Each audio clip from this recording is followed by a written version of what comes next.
এটা মুফাসসির, মুফতি, মুহাদ্দিস, শাইখুল হাদিস, বক্তা, ম্যাজিস্ট্রেট, বিচারপতি, প্রধানমন্ত্রী, রাষ্ট্রপতি সকলের অবস্থা, এমনকি পীর, মাশায়েখ, তাবেঈ, তাবে তাবেঈ, সাহাবী, এমনকি সকল নবীদের কথাও হবে, ইয়া রব নাফসি নাফসি, আল্লাহ আমাকে বাঁচাও, আমাকে বাঁচাও। রুহামাউ বাইনাহুম,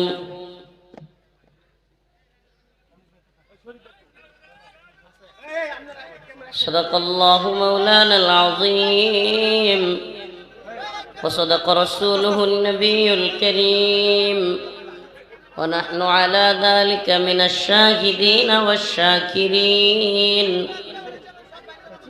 ওয়ালহামদুলিল্লাহি রাব্বিল আলামিন।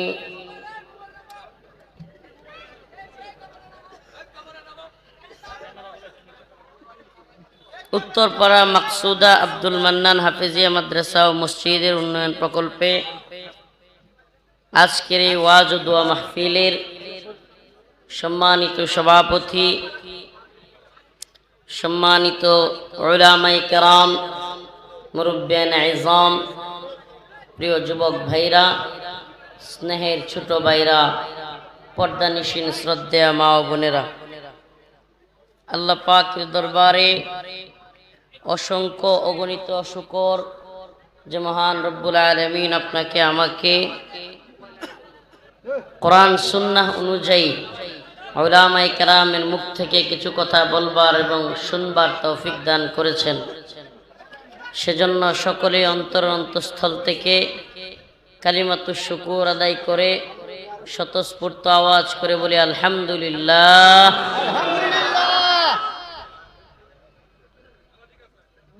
এই বাবা, এত জোরে চিল্লানি দেওয়া, এত জোরে চিৎকার করা, এটা মাহফিলের, কোরআনের মজমার একটা আদবের খিলাফ। আপনার কিছু বলবার থাকলে এদিকে আস্তে করে এসে বলেন। আল্লাহ পাক আমাদের সবাইকে বোঝার তৌফিক দান করুক। আরো জোরে বলেন আমিন। দীর্ঘ রাত হয়ে গিয়েছে, ঘুমের ক্লান্তি আছে, তো দীর্ঘ সময় কথা বলবার কোনো সুযোগ নাই, অল্প কয়েকটা কথা বলবো। রাসূলুল্লাহ সাল্লাল্লাহু আলাইহি ওয়াসাল্লামের জিন্দেগি খুললে দেখা যায় রাসূলুল্লাহ সাল্লাল্লাহু আলাইহি ওয়াসাল্লাম তার সাহাবায়ে কেরামের সাথে, মুমিনদের সাথে এমন আচরণ করতেন, হাদিসে পাকের মধ্যে আসছে সাহাবায়ে কেরাম একে অপরের সাথে বলা বলি করতেন যে রাসূল আমাকেই সবচাইতে বেশি মুহাব্বত করে। মানে সাহাবাদের সাথে রাসূলের আচরণটা কেমন ছিল, যে আমাকেই রাসূল সবচাইতে বেশি কি করে, একে অপরের সাথে একে অপরকে ওনারা বলতেন।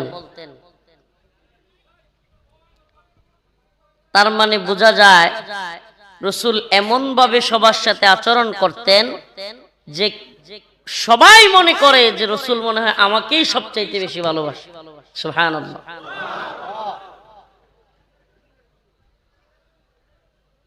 হযরত ওমর ইবনুল খাত্তাব রাদিয়াল্লাহু আনহু, রাসূলের ভালোবাসার নমুনা তো বললাম, আরো কি বলবো।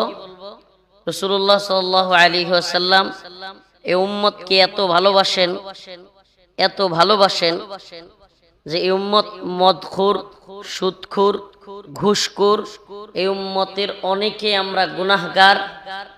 অথচ হাদিসের মধ্যে আসছে मैदान महशर में नबी ने फरमाया जब जहन्नम आएगी और एक चीख मारेगी, জাহান্নাম যখন হাসরের ময়দানে নিয়ে আসা হবে এমন জোরে এক আওয়াজ দিবে, এই আওয়াজে সবাই বলতে থাকবে ইয়া রব নফসি নফসি, ইয়া আল্লাহ মেরি জান, আল্লাহ আমাকে বাঁচাও, আমাকে বাঁচাও।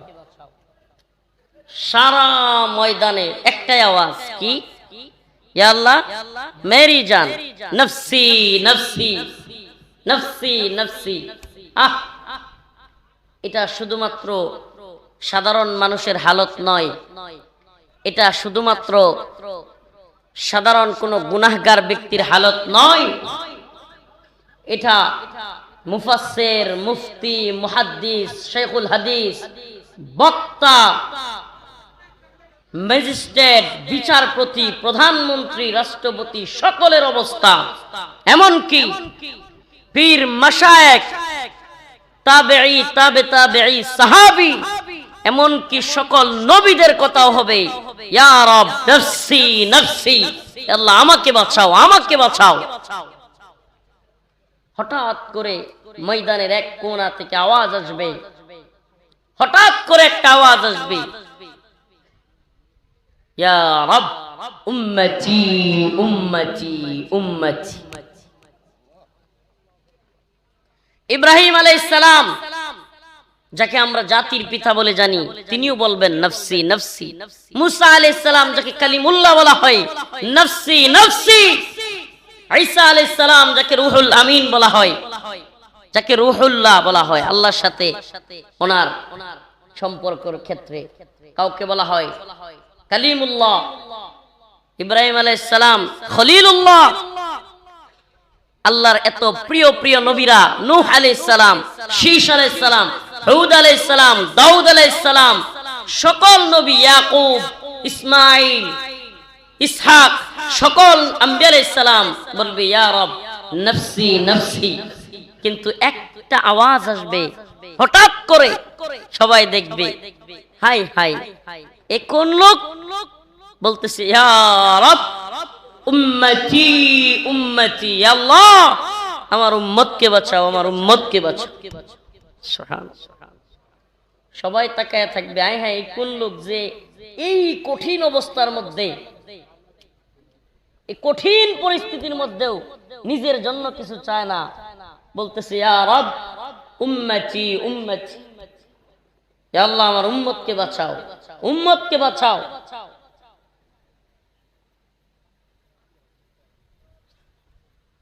আর আমরা কোন উম্মত?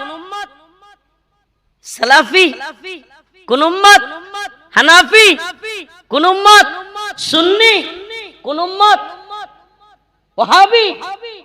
বাহ, কি কত পার্থক্য আমি করলাম।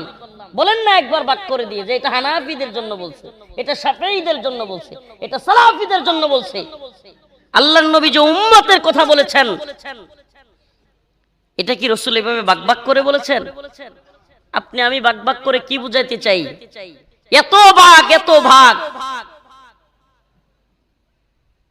একে অপরকে বাতিল, গুমরাহ, পথভ্রষ্ট, আমি হক, আমি হক, কি একটা অবস্থা!